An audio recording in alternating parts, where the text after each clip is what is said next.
Back with one more down with number 11, Rick Havrilla, quarterback, shooting guard, pitcher, infielder, class of 93 out of Chaney High School. One of my teammates for 3 seasons with the Chaney Cowboys. One of the great athletes to ever come out of that school. Left his mark in a real way. And we're glad to have you on and, get to rehash some of these controversies that we experienced over those 3 seasons and, just talk about the old days and the glory days, maybe add a little extra pass in there, a couple extra yards on there, relive some of these feats. So I'm excited to have you and get a chance to pick your brain and, talk to you from your perspective in terms of athletics, life, and then, what it was like to grow up as a true West Sider and go through those feeder systems and then ultimately get to experience what it's like to be a Cowboy. So welcome to One More Down. Appreciate you for having me, Ron. Hey, 2 guys on this with Dallas and Ron, 2 guys that I respected a ton back in the day. I've known Dallas since he was a young guy down at Mill Creek hitting him over the pony fences when he was like 7. But Ron, one of my teammates for 3 years. We had a blast. We've been through some good stuff, but this kind of brings back some really good memories, and it's great to be here with you guys. As we have done and always do, we like to kind of kick off, get that family background, get the dynamics of your early days in Youngstown and growing up. So if you would like to lead with that and give the people a rundown of where your origins began, we'll start there. So I grew up on the west side, over kind of in the Mill Creek area down by Lake Glacier. Actually not far from you, Ron. Believe it or not, we were only separated by Lake Glacier there. But, my dad grew up on the west side and, he moved there and, it was a great place. A lot of, even though I didn't go to the Youngstown City schools early, I always knew that I would end up at Chaney High School. As we talked before, I said there's just, there was a lot of traditions there and a lot of great names that came through there and success. And, it was a fun time. As you touch on that, who were your influences and the guys that kind of pulled you into that realm of athletics? Who were the guys that you kind of looked up to and put them as a benchmark in terms of wanting to achieve or at least mimic?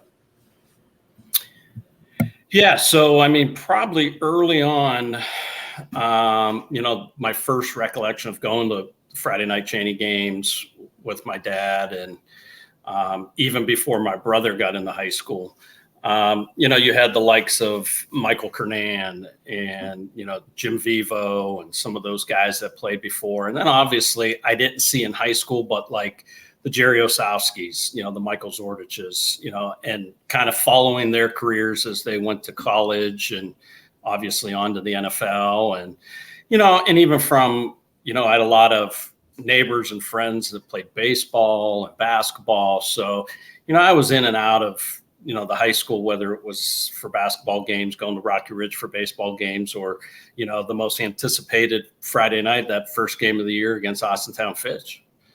Now, playing alongside of you, I got to know and see your family on those game nights, especially. But your dad was really ingrained in our program and being around and supporting. Can you speak about Mr. Havrilla and kind of, give us that insight of what it's like to be the son of a well-respected police officer in the city of Youngstown during those days?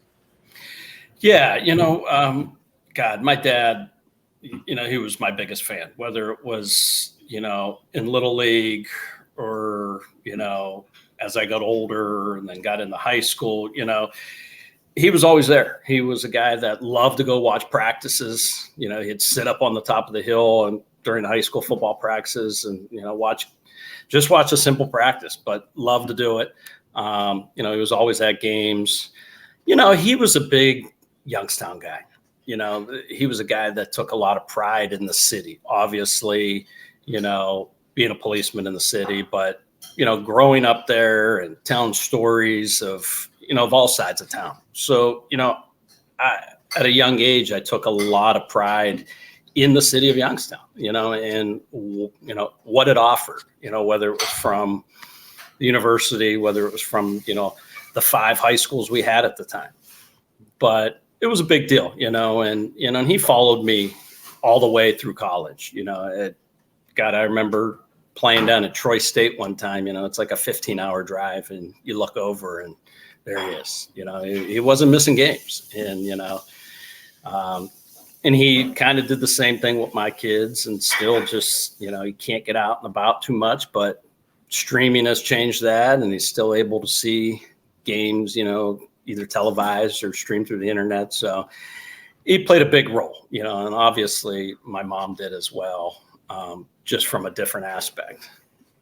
Yeah, I remember, my dad and your dad knew each other pretty well, and my dad always spoke very highly of your dad, which then kind of led into conversations about you as a player, right? And specifically for baseball, more so. I think I came to kind of recognize you as a player down at Mill Creek, and you were, I think, maybe 3 or 4 years older than I was.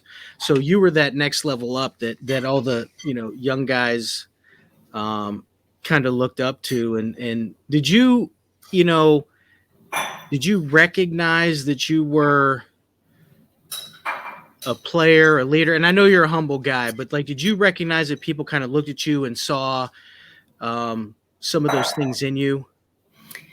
Yeah, I guess. I mean, I remember being in the similar situation as you were with some of those other guys ahead of me, like my brother was 3-4 years ahead of me. So you had the Chris Durkins, the Kevin Kirk. You had these guys down in Mill Creek that were, monsters. And you're like, hey, right, these guys, wait when they come up, they're going to hit, bomb after bomb.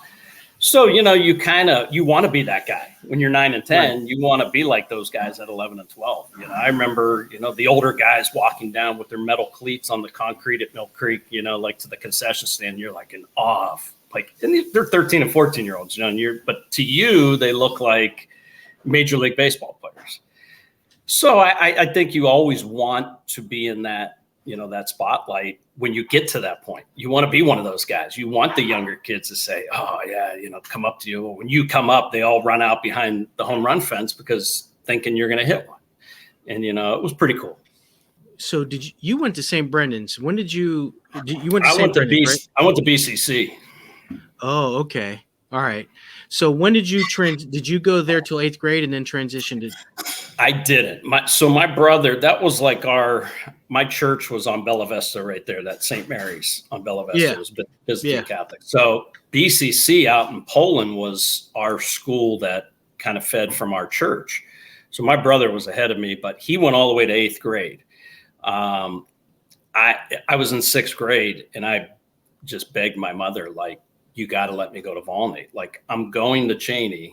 I want to go at least with my friends, all the kids that I grew up with that played Little League with, played with the West Side Patriots with, they were all going there. And so I did transfer after my 6th grade year and went to 7th, 8th grade. I went to Volney.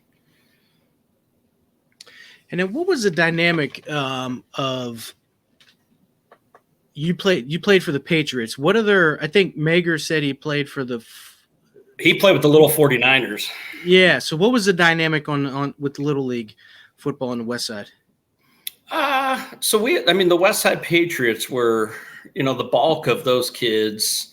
There were a lot of kids that fed into Chaney, but a lot of kids that went to Ursuline and Mooney too. And then we had, like Andre Turner and some of those kids from Fitch that we ended up playing against in high school. And then, God, I remember, and I don't know if you did you play with the little Penguins, Ron? Because I remember like scrimmaging, like going over on the south side and scrimmaging, and we used to scrimmage the East Side Broncos a little bit here and there. Yeah. And they were really good. they were, that was one of those things that is unique about the Little League system in our city, because other places I've been, most Little Leagues are self-contained and they'll scrimmage within their league. But we got that early look and experience of traveling to a lot of places outside of our area where we live. So by the time you hit high school, you kind of have an idea of who some of the top guys are. Agree. Absolutely. I mean, whether you're playing the Austintown teams, because they had the Colts, they had the little Falcons. So you got to feel for all those guys over there. The little Redmen, up usually at Wilson, sometimes South, or even Mooney. So you did get an opportunity to see a lot of different kids when we played across town. Dallas touched on, that idea of you being a proficient athlete very early on and being one of those recognizable players, so it just got me to thinking about, me as your teammate and how I viewed how you went about your work. With you and I, we were both trying to compete for quarterback, 11th, 12th grade. I remember Coach bringing us in that day or two before the Fitch game and letting us know how it was going to go. But, if I think back and think about your approach and how you played, I always remember you as being very level. You have guys that have styles and they do it vocally, or some guys just have an abundance of physical gifts. But, I think a lot of the guys on our team rallied around you as a quarterback, even in basketball and in baseball, because you were always level. You never seen you kind of lose your cool, never seen you kind of get rattled, didn't see fear in you in the different teams and places that we played. And then, for the era of football that we grew up playing, we were coached on the fundamentals and the basics. So we never did anything that was super flashy or cutting edge or anything like that. But you always had that timing in you where if there was a big play to be had and be made, you could make that play, 80, 90% of the time. Whereas some other guys, the team counts on them because they know, hey, this guy's faster than everybody else and he's going to carry us. But you had a great ability to be a facilitator and include everyone. So I think that was, if I had to pick one thing about you, that was your greatest strength, was that you were a person that people wanted to play with, play around, because you didn't play favorites. You did your job and you took that opening in that window, wherever it was, to put the team in the best position. When you think about, your ascension to that role and being the quarterback, what was your thought process and what was your perspective on getting the reins under Coach Burgess? Yeah, and truthfully, Ron, that could have went either way. And who knows how would it? I don't know if anything would have been that much different if you were the quarterback. the athleticism that you had, and, man, you can sling it as good as anybody, but, to get the opportunity and knowing, hey, if you get this opportunity, and it wasn't always about, okay, well, you have to perform. It's a leadership role, to be the quarterback of a team. And I had always done that all the way up, is like, when you get in that huddle and guys are looking at you, you got to get things under control when somebody's losing their cool in the huddle, or, lineman's complaining or something. You had to do, I think sports is, whether it's baseball, football, basketball, in the way, having that IQ of just knowing the game and knowing the situation of putting your team in the best situation. I think that's one thing I've always tried to do. It was never about, hey, I just want to go out tonight and score 30 points in basketball. I don't care if we win or lose. I just want 4 hits in this game. I just want to throw for 200 yards. It was never like that. It was, when I was playing at Chaney, I wanted to win. It was all about us putting our team name on the map, because, we grew up at a time, everything was either Ursuline or Mooney or Fitch. We weren't winning a ton. Everybody thought of Chaney. They thought it was just another city school. We kind of always got a little bit discredited. I always felt disrespected. Be honest with you. I always had a little bit of a chip on my shoulder playing there all 4 years, of just how people portrayed us, and then when we started, whether it was baseball, and, we had some really good teams, we were beating some really good teams. Obviously playoff runs are tough. When it comes down to one game, it can go any way. And, I don't care how good you are, but we were starting to put our name on the map. People were starting to respect us, like, okay, we're going to be in a dogfight tonight when we play Chaney, whether it was, and I think it took a while to get to that point. And I think after us, it really took its toll down the road, even when, when Dallas was coaching and, some of those teams came along and they were making runs for state championships then. I think we kind of got the credit we finally deserved. But during that time, I don't know how you felt about it, but I always felt that way, like that we just never got the respect that we should have gotten.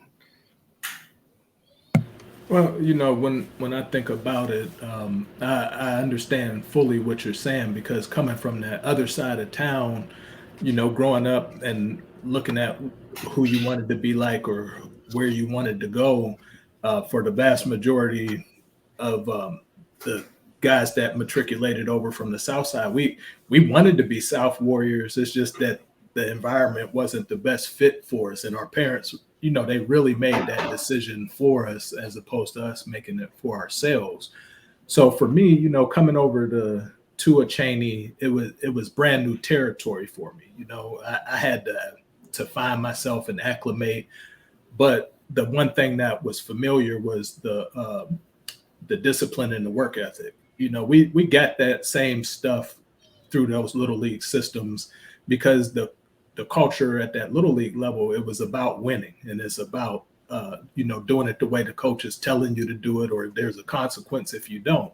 And whether the consequence be a punishment in terms of physical fitness or running or crabbing the field or just not getting on the field at all, that was enough of a motivator for you to do what you were supposed to do. So, coming into the Chaney program, the terminology was a little bit different. The familiarity in terms of players, I didn't know a lot of guys outside of the guys that I came with. But once you kind of got an idea of where you fell in the pecking order, everything else about it was really familiar. Coach had a standard and an expectation, and he had a goal that he wanted us to get to. And I think, our class in particular, we all believed in everything that he was saying and telling us, even if we didn't know what type of team we were going to be. And then when we got together on that JV level and seeing how we fared against teams outside of the city, and we were holding our own and doing really good things, out of the sight of maybe a fan base. But I think to a man, each one of us knew, like, okay, this is something different. And then when it's our chance and our turn, we're going to take advantage of it.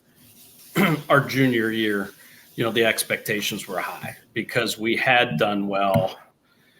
Like that senior class was really good as freshmen. A lot of those kids played as sophomores. And then, you and Mark and Sylvester and Dwayne, and we started to put everything together. We kind of had a really good defense. We had a really good line. We had skill.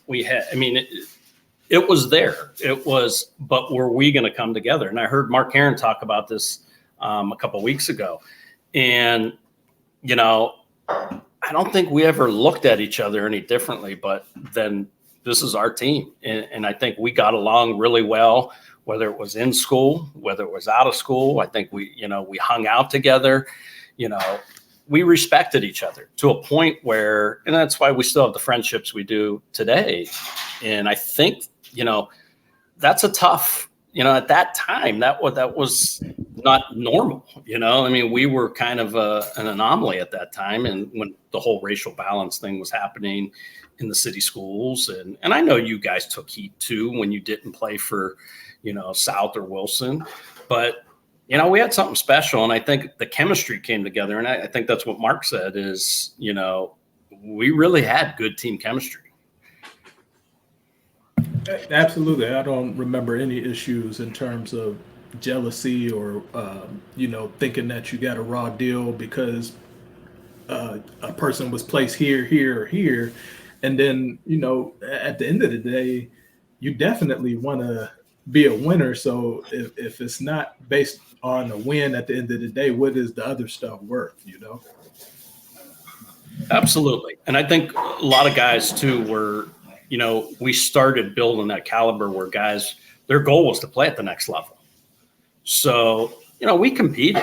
I was just talking with somebody the other day about this, one of the football coaches up at Campfield, and how we used to hit Monday, Tuesday, Wednesday. I said the only time we weren't in full pads was Thursday in our dress rehearsal, going prepping for the game on Friday. I said, but we were, it was getting thrown. Guys were competing and getting after it Monday, Tuesday, Wednesday. And obviously things have changed, from a medical, with concussions and things of that nature. But I'm sure, Dallas, you could speak the same way when you played at Ursuline. I'm sure you guys got after it on a normal basis. There was a lot of competition. Well, I think, I think from the Ursuline perspective, I think that's what made my transition to coaching at Chaney so smooth was, mirror programs in principle, right? Different, but the core principles, the pillars of success were the same, and I think the physicality of the game was preached because, listen, if you're lining up on defense and they're getting 4 downs because they're running through your face mask, there's nothing you can do to stop it, right? So that's the first thing that was preached was, imposing your will on somebody, and that's the same thing at Chaney. And you guys were talking about the start of your career, and Rick, you talked about the lack of success in the 80s, and one of the things we had talked about on the Cowboy podcast was from 84 to 89, 1984 to 89, Chaney's record was 15-44, right? And I think Ron was 5-24.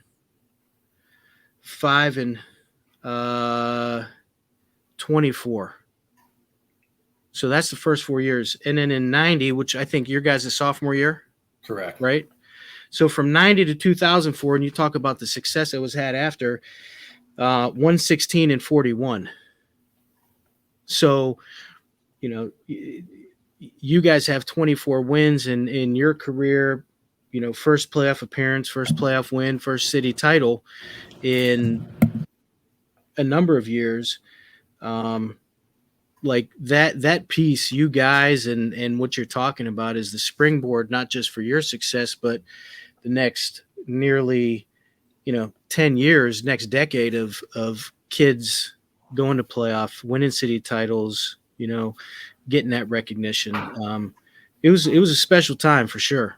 Yeah. And you got to a point where kids were coming in and the expectations were playoffs. That was it. That was the expectations. Yeah. The expectations were to beat Fitch on that opening game, and then you had the likes of some of the guys that came after us it was an absolute blast to watch, and you took a lot of pride, like, hey man, this is kind of what we jump started. And it wasn't even I had talked to you guys about this before on the last podcast, on the Cowboy podcast, about in '89, which was my brother's senior year. I think they only won 2 games that year. They might have went 2-8.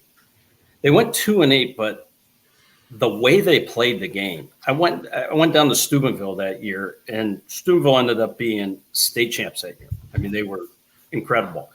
And we had the lead all the way up to the last 30 seconds. They kicked a field goal at the end of the game to win it and beat like a 17-15 game. It was something crazy like that. And you saw it, like we were close, but we just couldn't get over the hump that year.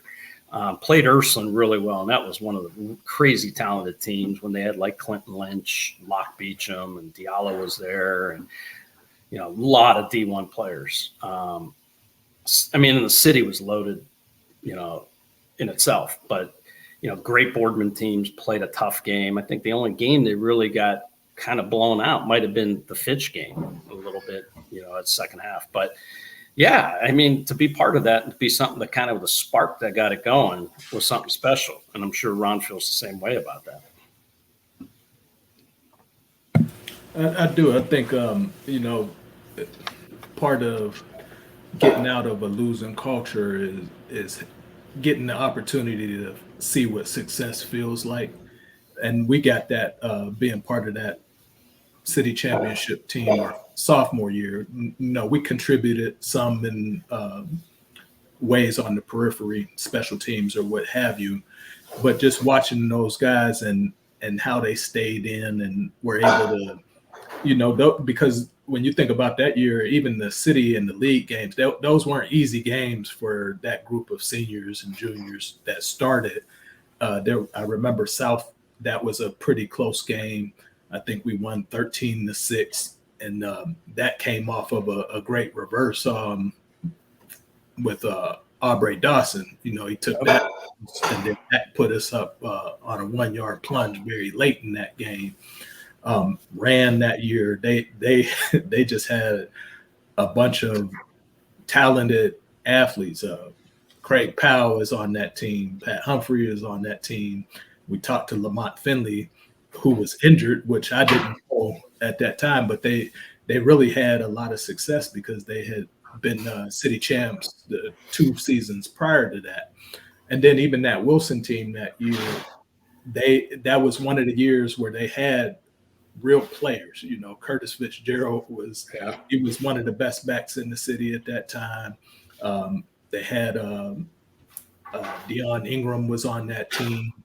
DeWaylen Alexander, who went on to start as a fullback at Bowling Green, and Jason Duncan, who was all city on that team. So that particular year, the separation between teams throughout the league was very, very tight. And we squeaked through a few of those games with a big play here, a big play there, versus, our time when we came up. I think that Fitch game kind of shocked us because we didn't really know what to expect going into that game. And then, the manner in which we pulled it out, it was a big play. That big play doesn't happen. We could have easily lost, 10-7.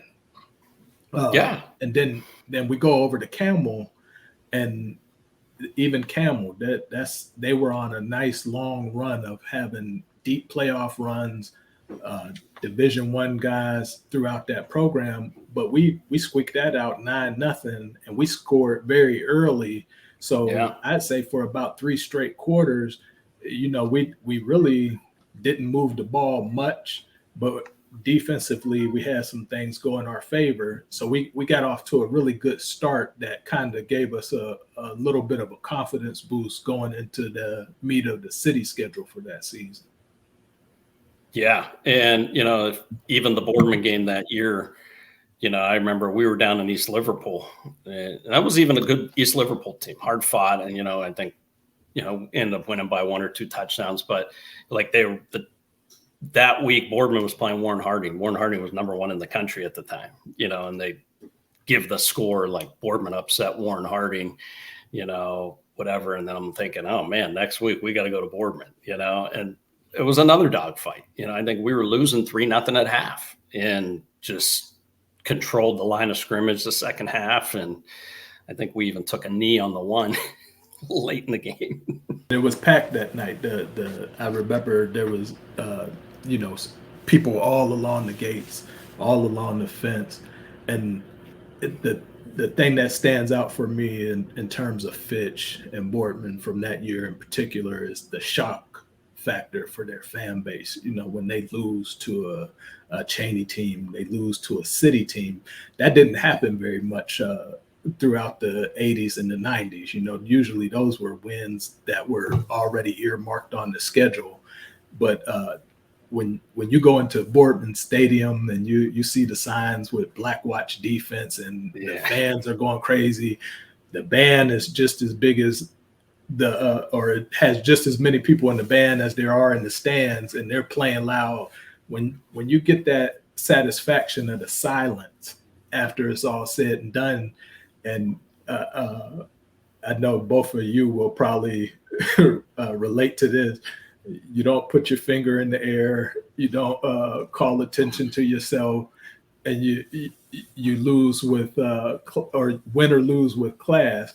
But there's something about the feeling of following those instructions, going into that locker room to change and get back on the bus.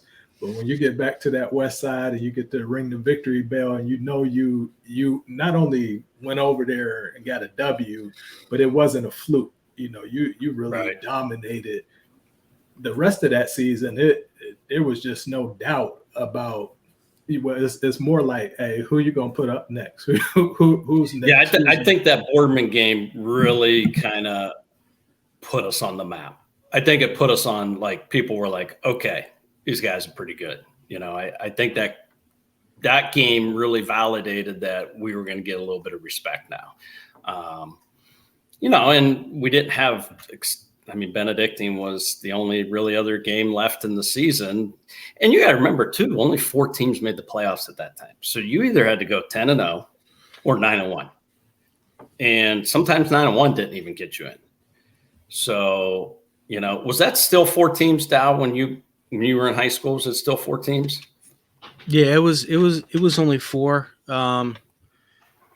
We were in a little different element. We missed the playoffs by like 100th of a point. My junior year at 5-5, and it was only 4. Now it's 7 divisions, all the regions, 16 teams. Yeah, it's a little different when you tell people that you're, and sometimes you had, like, we don't win that Fitch game. They're a D1 school. We rode those points, because Fitch ended up going 8-2 and big wins they had, beating Massillon and the second tier points. That was huge. How many divisions did they have back? I only think 5. Right? I think it was 5. Only 5. Yeah, it was only 5 because we were D2, right, Ron? We were 2. Correct. Yeah. Yeah. And I think, and you guys tell me, both you guys have this standpoint. I can look at it from the coach's standpoint. I think, going to those places, right? So I played Fitch, I played Boardman from the Ursuline standpoint in the Steel Valley, but going to those places with the stigma of a city school, with the stigma of being less than because you hadn't been successful. But, oh, by the way, you don't have a home field, right? The facilities are not what they have. You practice on that dirt field, right? Where it's just cement, right between the hashes. But that was a rallying point, legitimately. And I think Ron did a great job of blasting that out. and giving you an extra little edge to compete against those guys. Like that always seemed to factor in it, just that little extra motivation, whether it's 2% or 10%.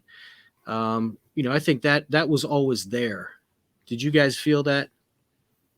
Absolutely.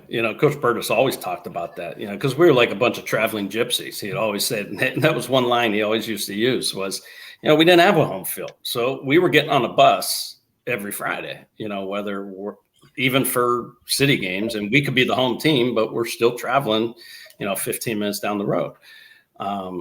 So you played that, hey, you don't want to respect the little old city series team. And even our junior year, and I took a ton of pride in is, that year Boardman was really good. They got beat by us and East, and East was pretty good that year. That's when they had Darnell Bracey and Charles Purdue. And,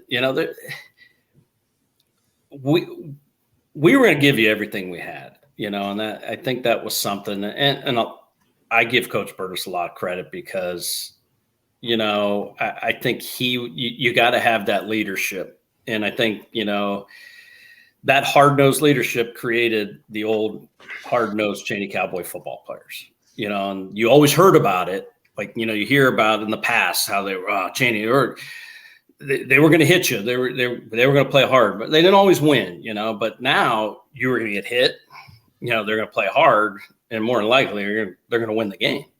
So that's when it started to kind of change a little bit. That, and I also think that, especially for the guys on our team, I think there was always a discounting because and this is whether it's east side, north side, south side, or west side. I think some of the view of us for those teams and school districts that ring the city, I think they buy into the myth of those expectations, low expectations, and what the city is. But when you really think about, the guys that we had on our team, we all had very stable parents. We all had a lot of good work going on at home. And then you get with a coach that's pushing you and demanding more and telling you, well, they don't think you guys are anything to begin with. Prove them wrong. That it makes you want to show people, what you're made of. And it doesn't matter if you're a West Side kid. It doesn't matter if you're a South Side kid. Okay, you don't think we deserve to come in here and compete? Well, let's wait until the clock hits 0. And so, for you, Rick, when you think about just the way our program was structured and set up, from an offensive standpoint, you're running an I system primarily. We're probably going to run the ball 75-80% of the time, and then use the pass to keep you honest. Can you talk about your approach to playing the position and how you broke down information in the game? Yeah, I think that era, that was football in that era. That was what Coach Burtis was built on. The good line, the strong backs, power football. My role was, if it was 10 years later, it might have been a little different. I mean, I may have been able to get in shotgun and throw the ball around, but that was the era we played in. And so my job was don't make mistakes. Make sure, when we're running sweep that pitch is good. Make sure that handoff is crisp, making sure if we're running a little play action, sitting down somewhere or taking a shot that, you make a good throw, but, don't turn the ball over and be a leader. That was my role, and I knew my role. And I was good with it. I knew, we had superstar running backs. We had great receivers. We had great, skill players, but that's what we were built on. We always had really good fullbacks. We always really had good pulling guards, and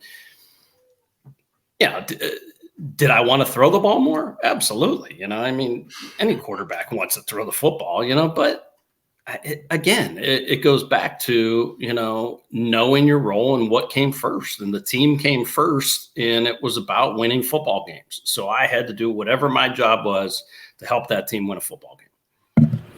Now, can you talk a little bit about your linemen for the 91 season, and then preface that with your line for the 92 season? Yeah, 91, we were really, really good up front. That you had Megger, you had Wallaco, you had Sylvester, you had Hennessy, you had Terleski, you had Chris Frank. We were very experienced on the line. So we knew our bread and butter was going to be running the football for the bulk of it. Moving into my senior year, we graduated a lot of kids that year, So there was a lot of questions, and that doubles that summer, that was a crazy doubles. I don't know if you remember, Coach Pope was, you talk about getting after it and things that don't happen in today's high school sporting days, like I could tell story, I remember one practice doubles, it started and we'd start with those stations, and it was hot. It was 80 some degrees at 8 o'clock in the morning, and, didn't like something. Next thing you know, the trough's kicked over, the ice buckets are dumped, and, hey, it's time to go, but we didn't think anything. That was our fault. We brought that upon ourselves. We didn't go home and cry, oh, we didn't have water today. It's just a different era. So, I look back at coaches like Pope and Coach Burtis, they prepared, they made linemen, I remember running sweep drill, run it again. And Orf is, Pope's like, I'm going to make or break you. Kevin's one of my best friends, and we're in the huddle and there's tears running down his face, and he went on to have a fantastic season that year, like one of our staples on the line. But that's what coaches do, they push kids and make them better, probably made him better than he even thought he could be. Then obviously Megger was really the only experienced lineman we had back that year. And he was our anchor. He was our center. And it just made everybody better, man. And I think he took a role too of making linemen better, So, I'm proud of that team, because the expectations were a little bit lower because we didn't have the experience. But I think coaching and leadership and, team captains, things of that nature made us who we were.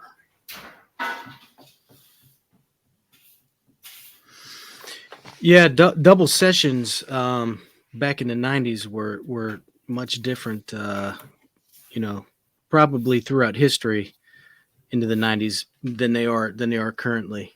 I'm not sure too many teams that actually do doubles, or I know you have to alternate days and things. So, I think camp was like a Spartan school. Yeah. It was only the strong will survive. It was like getting weeded out. Oh, that's exactly definitely. What it was. If you remember those first few days of conditioning, those were always the hardest, because I think when we got things going, initially we would have a lot of bodies out for those first few days.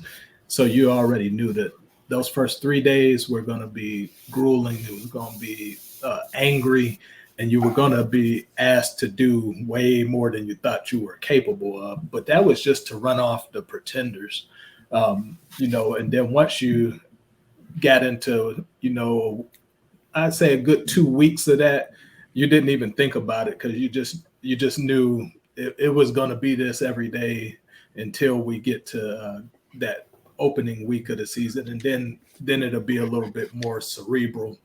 But I also think our generation, we were built for that. because, Yeah. that's just what you got, whether it be in the neighborhood, whether it was a push from your own father or you had uncles or older brothers, you had to be toughened up and be ready for anything, even if you weren't playing athletics. Oh, But absolutely. I think the culture of that too, though, is when you're surrounded by guys that are not looking at each other, not finding a way out. It goes back to the beginning of like, hey, this is what I wanted to be part of. I always wanted to be here. Like it makes it the culture helps you push through. The culture helps you stick it out. The culture helps you, to say to yourself, like, all these guys have done it before me. I'll figure it out. I'll make it through. And that's a big part of it, because if you can be as tough as you want to be as a coach, but if the kids aren't buying in, it really doesn't matter.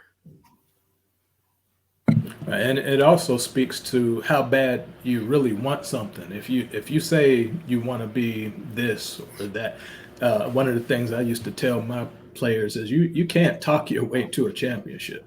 You're going to have to execute your way to any goal or any success you're going to have on the field. Talking about it, strategizing about it, that's all well and good. But until you get out there and actually do it, there's no way around it. And I think, especially by the time we got to be seniors, we wanted to be good. We wanted to do things that hadn't been done for quite a while. And then, both of us, you and I, Rick, just knowing that, we're the first to get to experience playoffs, that's something that nobody else before or after us would ever be able to claim.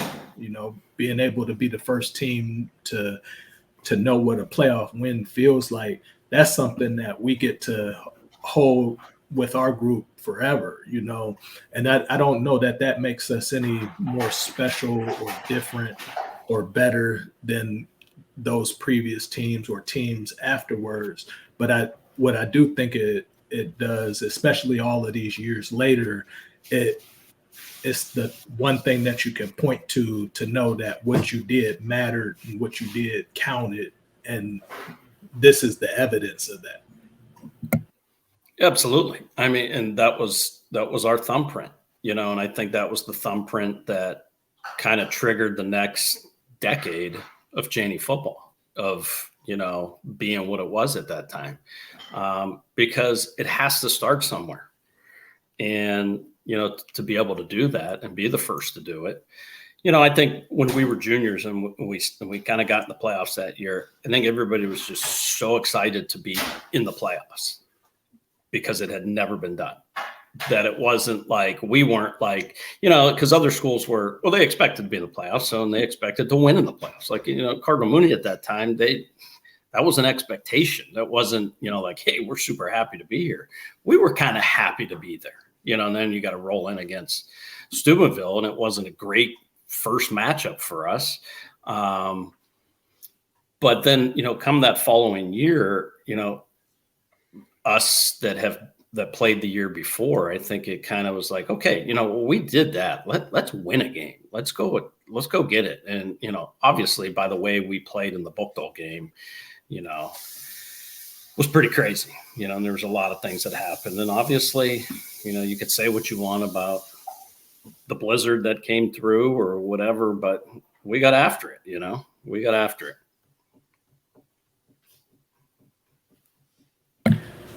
So, we want to definitely get the full picture of you. And the one great thing about you is you're not a one-dimensional guy.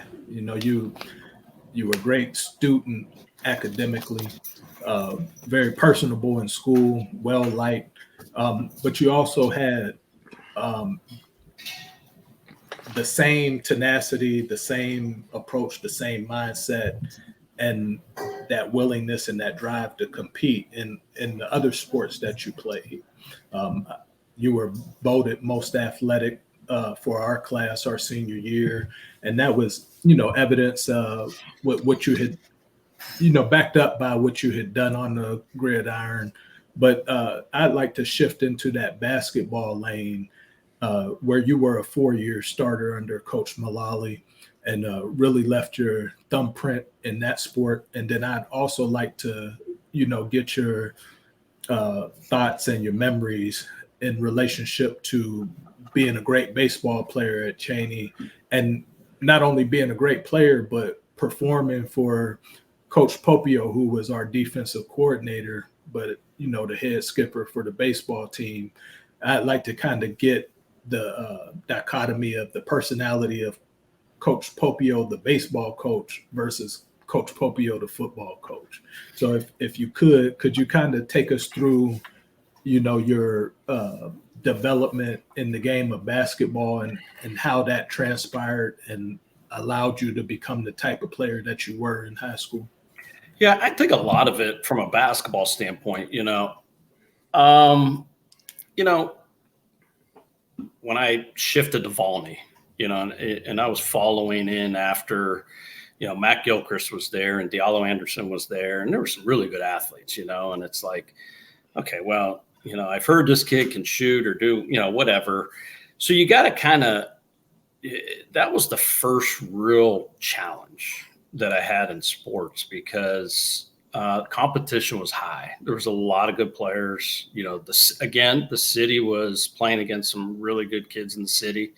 And, the one thing that I learned, and it really helped me as I got into high school was, people will know your weakness, fear, and the minute you show fear in any sport, but obviously in basketball, there's a lot of talking, there's a lot of banging, there's a lot of, it's, and I wasn't the fastest kid in the world. I wasn't, I didn't have the skill set of a Division I basketball player. But I think the one thing that really helped me was, in any sport that I played, I really wanted to be a student of the game.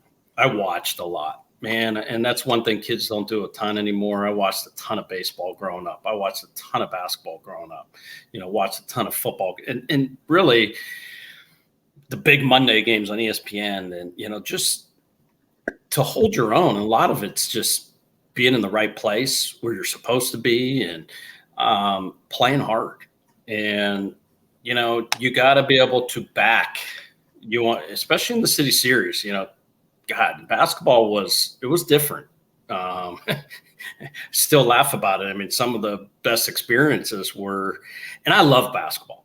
And I just love to compete in basketball because I always felt that, again, you almost got a little bit disrespected, in some ways. So you had to go out there and prove it. God, I remember playing Wilson my sophomore year, one of the funniest games. And so we played at Wilson, and I can't remember who was guarding. Oh, it was Curtis Fitzgerald. And he's, as soon as you walk out for the tip, it's on, it's the chirping's going, he's in your ear. He's telling you, you're getting locked down. There ain't nothing happening tonight, and went on to score 36. And I was 9 of 10 from threes that night. And it was, and you're like, and then you just got to do your share. You got to come back a little bit and chirp a little bit. And then the next time we played them at Chaney, and this was my sophomore year. It's probably one of the best years I had in basketball. And Damon Wiley, and who was a really good player, he's like, you might as well forget about what happened last game because, it ain't happening tonight. And ended up having 35 that night and another great game, And so and it was like after the game, you're putting your arm around him and shaking hands and saying, what, man, you got me tonight. So you had to earn that respect in the city. And that was one thing I did, appreciate is, man, those guys brought the best out of me. And it was competitive as can be. And that's how all the sports were, and you talk about Coach Pope, there was no different in baseball. He coached baseball like a football coach. Our practices were 3 hours long every night, and we'd be down at Rocky Ridge. It'd be snowing sideways, and, we're getting fungos hit at us and fly balls. And you're like, oh my God, baseball's not meant to be played like this.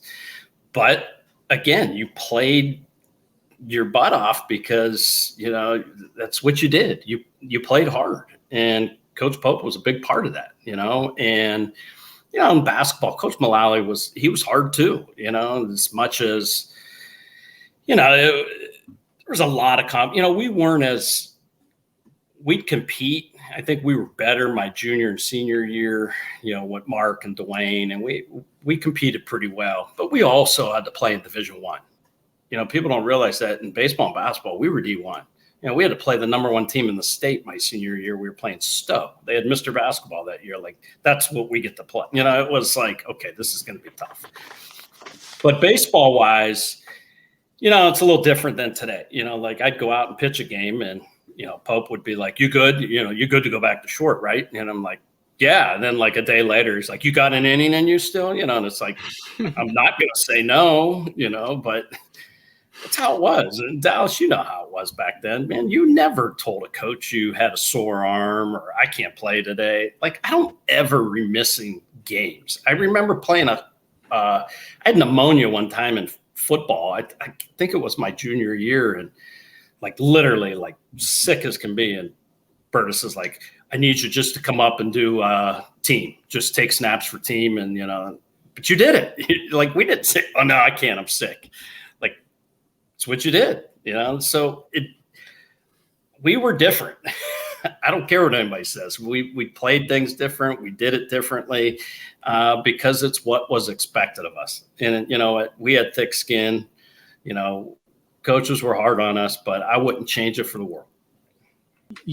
Just to meet you and talk to you, like, that persona of a competitor does not surface right away. But watching you play and coaching with you for a number of years, that drive comes out, and you see that fire in your eye. So that's a pretty unique aspect to kind of to see flesh out, particularly in basketball. Man, basketball is unique in and of itself, right? That's a one-on-one. The crowd's around you. Everybody's eyes on you, especially the point guard. I mean, that's pressure. That's pressure. Listen, but I remember watching city basketball when I was a ball boy at Chaney. I was like in 5th grade. And Ron, I think you had the Dabney twins on. Like, I remember them at South it was probably that time. Like, and they had these uniforms, and their name was at the bottom of the jersey, and it was like the coolest thing. And I used to think, like, oh man, these guys are awesome, like, and it's just, I was never like, I just always wanted to be in that. I always wanted to play in that atmosphere. I always wanted to play at South Fieldhouse. I want to play at Rain. I want to play at East, where, the dark gym. And it was like, people were on top of you, but it was a blast. Like, it was so much fun to me.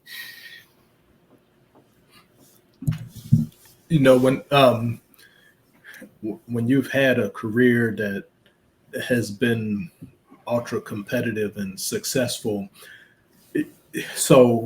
and to put things into context, some of that success that we experience as football players, it trickles over into other areas, i.e. getting better with the basketball experience. Winning a sectional title as a senior, you always had very, competitive, highly respected baseball teams during your time.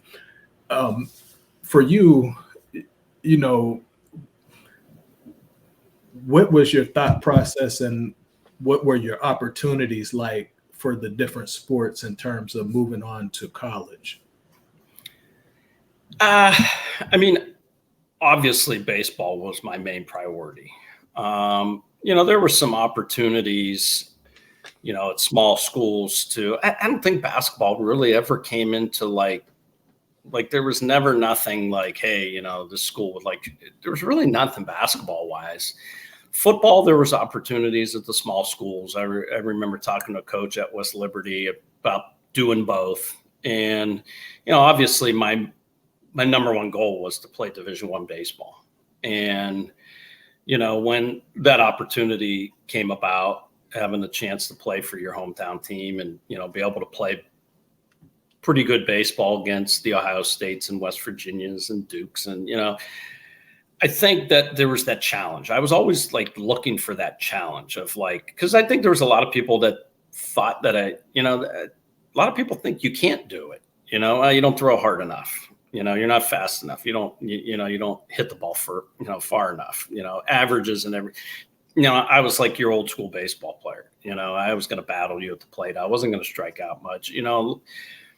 So to get that opportunity, it was another one of those. Hey, man, you got to go out and challenge and prove yourself again. It was ground zero. I remember showing up my first fall in college and coming back home and telling my dad, like, yeah, I don't know if this is, there's a lot of good players here, I don't know if I fit. I don't know if this is the right situation, and, you have that fear of failure. And again, you just get out there and compete and, put yourself in situations to get on the field. And when you get that opportunity, you got to take advantage of it. And I think I did that fairly well for, someone that really wasn't expected to be there. So on the heels of that, as you enter into Youngstown State, they obviously experienced tremendous success in football at that time. To stay home and be local and be in your hometown and in familiar surroundings, what is that experience like at that Division I level? What are some of the challenges in terms of acclimation and to catching on to the nuances of college baseball? And then, if you're looking back over the course of the career and the direction that it went, what were some of those high competition experiences that you had playing for the Penguins? Yeah, I think, and still to this day, my sophomore year, we still hold the record for most wins in school history. We went 37-17 that year. That was, we were challenging for conference tournament. Obviously, the goal was to get the NCAA. It was run a little bit differently than there was no conference tournament early on. And then the second most wins in school history, we pulled off the following year, and there was a lot of local guys there. So, just like football, the success they were having, with using local guys in winning, we started something kind of special there, and we had 4 really good years. Had an opportunity. I mean, we had beaten West Virginia. We had beaten some really good schools. Probably the biggest highlight I ever had was my junior year going down to Columbus and beating Ohio State, who was a really good team at the time. And only home run I ever hit in college baseball was against the Buckeyes. So, it was kind of ironic and opportunity to get the save in the same game. So it was a great, college sports is different. And I tell my boys this all the time. I said, it's the friendships, it's the camaraderie. It's, when you go back and talk about it, you don't talk even as much about the games as much as the experience with the guys, and playing against the big schools and just having fun with it and, getting your education and playing college sports. It's a small percentage of kids that have the opportunity to do it. And then, you get to team up with some really great names that we're all familiar with from our era, Jason Treveri, Mike Billy, who's one of your guys. What's that like to already have a relationship and know those guys and forming a team and, striving to reach those goals? Does that make it a little bit more special in your opinion? Yeah, because, there was a lot of those guys I grew up playing a lot of summer ball with. So like when some of us committed there, me and Jason Treveri and Monty Morris from Struthers, we kind of committed together and we played together for 4 years and, we still talk about it to this day. And it was fun playing with the local guys, but then making those new friendships with kids all over the country that had come in, and to build something. And, it was a good time. Something that definitely was something that I'll always remember. We had the opportunity, I think it was your first year out of playing baseball, were you graduated when we started coaching together at Chaney? So I think right after you were done playing, you got into coaching in Chaney. Did you graduate at that time? I was doing that year. I did my student teaching. I was at Volney Okay. and Kirkmare. That was my first year coaching with Coach Pope and Coach G at Chaney. And it was the second year but you came the second year, right? Or were you there the first year too? I was there in 90. It would have been the spring of 98 was my first year coaching. So it would have been, I think 98 was when I first went. So I think it was our first year together at that time. Because Coach G had called me and inquired if I wanted to come. And I think you were there. So I think it was the same year, I believe, that we both came that first year. Okay, so that would have been 98. Yeah. Because then that's when I started coaching freshmen, was that fall. So it would have been 98, then it was the spring of 98, and then the 98 football season. Yes. So what I guess what led you? I mean, obviously, I would assume if you went into education, then coaching was something that you wanted to teach, coach, stay involved. Is that accurate? Accurate, yes. Obviously, I got my first job was in Youngstown City, so I was happy where I wanted to coach at Chaney. So the second year I was there, that year in teaching, I got rifted in the city, and that's when I had a couple different opportunities. I ended up leaving and going to Niles and started coaching there 2000. Yeah, I remember I think we came and played you guys in a tournament game out at the home field, I think. And then you ended up beating us, I believe. Do you remember that? Yeah, that was a scene. It was it the a scene? District semifinal game. Yeah. Okay. Yeah, that was a big win for you guys. Who was the head coach at that time? TC Gennari. Yep. What is your I'd like to go back because of there's levels to coaching. So what is your approach and your philosophy during those beginning years as a coach compared to where you're at now in terms of understanding how to get the best out of kids, strategy, and putting people in the right positions?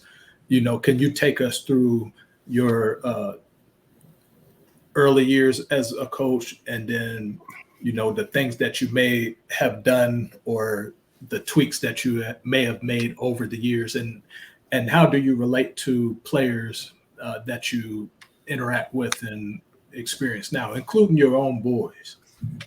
Yeah, I think coaching, and I'm sure you guys can speak to this as well. When you come out, you come out of college, you have experience as a player.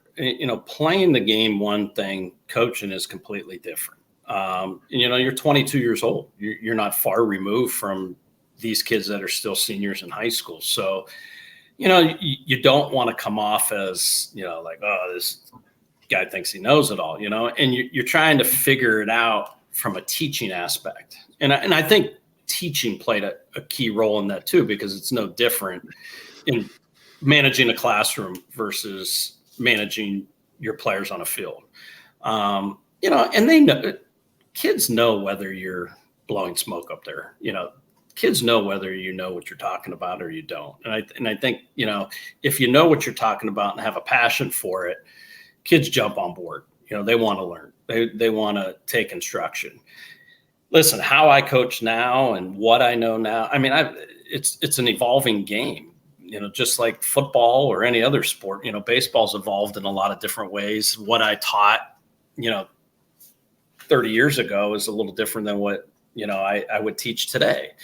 And because you're constantly still learning and watching and trying to pick up what works and what doesn't work. There's things that you go to clinics, you listen to college coaches, major league guys, past players, and you try to put these kids in the situations that fit them best to succeed. Coaching my kids, they didn't have a chance from the beginning. It's tough when your dad's coach. I mean, you know how it is.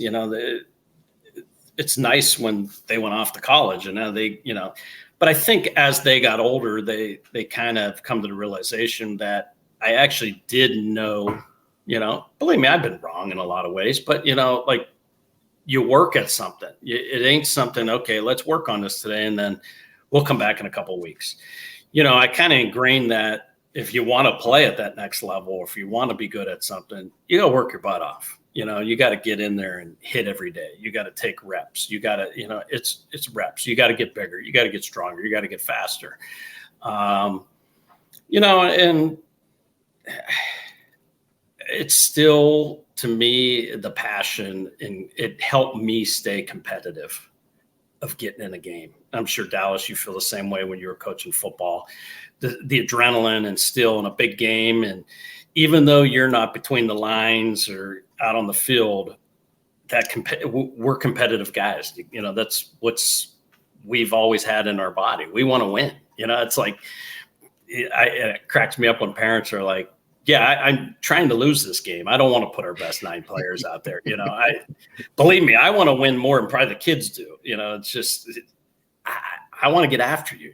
I don't like losing. It's just a bad thing, So, it's that constant competitiveness. I think we never lose, whether you're coaching a game, whether you're playing a game of ping pong, going out on the golf course, it's the competitive nature, and coaching, I've enjoyed it. I'm probably going to step away. This will be one of my first years not coaching high school in a while, to watch the boys play a little bit more and be able to be a little bit able to bounce around. But it's been fun, and then their success, obviously, you take pride in because, you're with them all the time, but they're still the ones that got to put in the work, and I give them all the credit. They're just good listeners. You got to be coachable. That's a big part of, and there's going to be times you're going to fail and teach it. And I think the mental aspect of the game has been the biggest, just sitting at home at night, watching a game, and talking about failure and what you do in this situation. And, that it's sports in general. You can have all the physical attributes in the world, but if you can't handle some of the things that happen, might not be for you. And I'm sure you guys agree with that. Yeah, it's I think anything that you endeavor in, I think we're passionate about sports, but I think anything that you endeavor in and you try to achieve at a high level, all those things you said apply, right? Putting in the work. Ron says, you can't talk your way into a championship or excellence, whatever it is. And it's just a great avenue to, looking at the bottom, you've been a teacher for 26 years, and I'm sure you kind of take that same attitude of being a winner in the classroom as far as what you do for your kids. It's just ingrained in who you are. How have you felt as a teacher, seeing kids in middle school, young age, and kind of cultivating those relationships? Yeah, I think education is no different. You build relationships. Like to get the most out of your players, you got to have good relationships, and you got to have them trust you. Well, kids are, in schools the same way. If you got kids that feel comfortable and want to work for you, they're going to be successful, and you got to guide them in the best path possible to put them in a good situation to win, whether it's winning at school or winning in a game. It's no different. I mean, I think they go hand in hand so much. Obviously, sometimes the end score isn't for 10 years down the road, but when you have that kid come back, that, hey, I remember me, I'm doing this so-and-so now. And you're like, that's cool. That's really cool. It's just like when you send a kid to play at the next level and he has success, it makes you feel good as a coach, not that because that's them that put themselves in that situation, but hopefully you played a minute role of helping them to get there.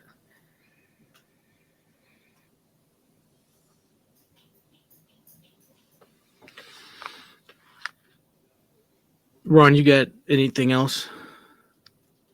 Any areas you want to hit? No, I really enjoyed, getting those different viewpoints and perspectives from you. Just the when we think about it, this is the 30th year since we've graduated high school. And you're old, Ron. Yeah, a little bit, but I'm only 3 days older than you, so it's all relative. You still got the baby face, though. When I think back, and I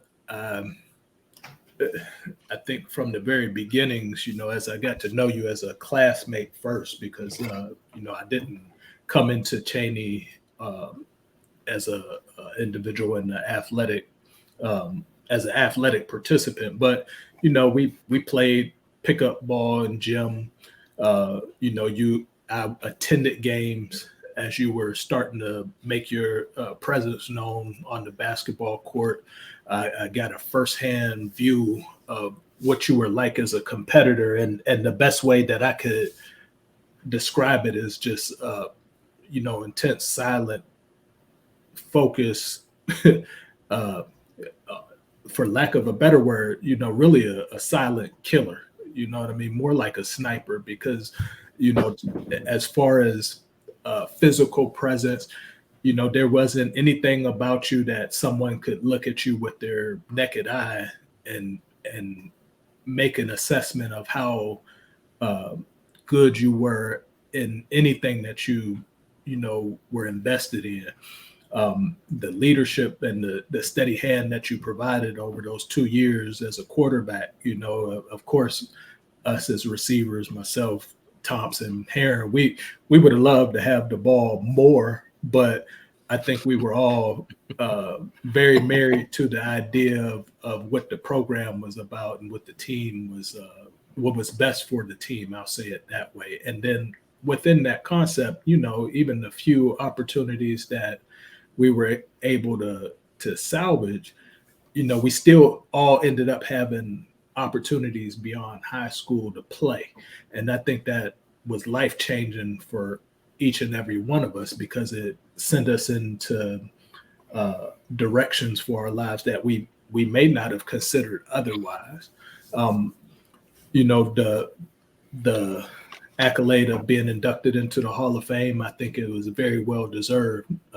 Not very many people, period, can maintain that level of focus that it takes to be the top guy in 3 different sports, and not only do it 1 year, but do it year after year.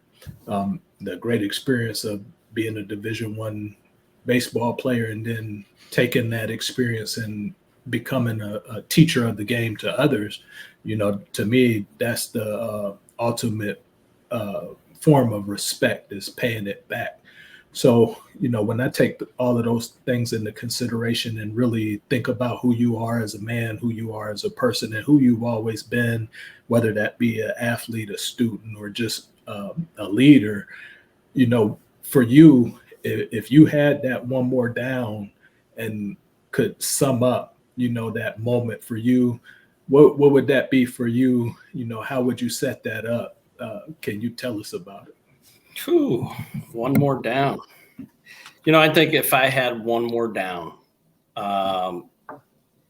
it would just be able to get in that huddle one more time with all my guys, knowing we're on the 2-yard line going in, looking in those eyes and knowing we got this, and it's including you and all the guys that I've played with. That's the one thing I wish I could have back. I miss the camaraderie. I miss the team aspect of who we were, and we were a group of guys from all different races, and we loved each other and we got after it. And that's the one thing I'd love to have back.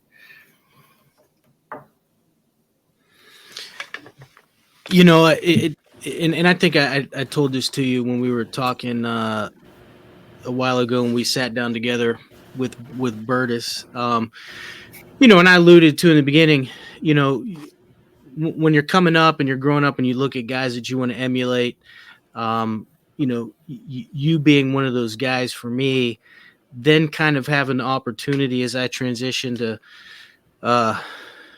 play, get a chance to go down to YSU for a minute and play and get to know you, then coach with you. A lot of times when you meet the people that you try to emulate or look up to, there's a level of kind of disappointment, right? When you kind of see who they are and what they're about. And like I've told you, first of all, I consider you a friend. And, that's always been the thing that I respected about you was, the humbleness, the humility, but the killer inside when it came to competition. And that's why, every time I get an opportunity, it's going to happen sooner or later. No, no, and I mean that 100%, right? It's because of all these things we talked about. Like, you know what, Rick Havrilla is a winner, and whatever it's in, there's not too many people that you can say whatever they put their hand in. They're gonna work as hard as they can. They're gonna bring character to the table, and one way or another, they're gonna figure out a way to get it done. And that kind of that's been the reason behind the scenes that conversations that I've had with you. And that's the reason for it, right? It's the character that you have, the man that you are, and all these things that we talk about. It's fleshed out in the actions, so I just appreciate you for that. I appreciate that. I have the utmost respect for you and what you've done and who you are. And, Ronnie, I can't thank you enough for having me on. This has been a blast. I love going back in time, and, you guys played a big role in my life and who I was at that time. And, again, the utmost respect for you and the guys I played with, and I wouldn't change it for the world, and I love what you guys are doing here. And I just appreciate all that you guys have done.